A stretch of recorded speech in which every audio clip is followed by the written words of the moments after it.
എക്സിൻ്റെ mass fixed ആണ്. Vary ചെയ്യണത് ആരുടെ മാസമാണ്? വേരി ചെയ്യണത് നമ്മുടെ വൈൻ്റെ മാസമാണ്. വൈയുടെ മാസ് നോക്കിക്കോളൂ, 1 2 3 4 5 ആണ് അല്ലേ. 1:2:3:4:5. അപ്പോൾ അതിൽ എയിൽ എക്സിൻ്റെ ക്വാണ്ടിറ്റി തന്നിട്ടുണ്ട്. എയിൽ എക്സിൻ്റെ ക്വാണ്ടിറ്റി എന്ന് പറയുന്നത് ഇത് എക്സ് ആണ്, ഇത് വൈ ആണെങ്കിൽ ഇവിടെ 28 നമ്മുടെ എക്സ്, വൈ എന്ന് പറയുന്നത് 16 ആണ്. 28 നമ്മുടെ എക്സ്, വൈ എന്ന് പറയുന്നത് 16 ആണ്.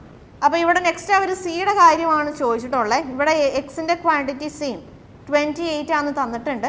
വൈൻ്റെ ക്വാണ്ടിറ്റി എന്താണ്? തൊട്ട് മുമ്പ് നമ്മൾ കണ്ട ക്വസ്റ്റ്യനിൽ നമുക്ക് തന്നിട്ടുള്ള പാർട്ടിൽ വ്യത്യാസം ഉണ്ടായിരുന്നു. നേർ പകുതിയായിരുന്നു അവർ തന്നിട്ടുണ്ടായിരുന്നത്. പക്ഷേ ഇവിടെ എന്താണ്? ഇവിടെ സെയിം ആണ്, സെയിം നമ്പർ ഓഫ് പാർട്സ് ആണ്. സോ നമ്മൾ സിംപ്ലി നമ്മുടെ ലോ ഓഫ് മൾട്ടിപ്പിൾ പ്രൊപ്പോർഷൻ മാത്രം അപ്ലൈ ചെയ്ത് നമുക്ക് കണ്ടുപിടിക്കാം. രണ്ടും സെയിം ആണ്. 1ൻ്റെ വാല്യൂ 16 ആണെങ്കിൽ 3യുടെ വാല്യൂ എന്തായിരിക്കും? 48 ആയിരിക്കും.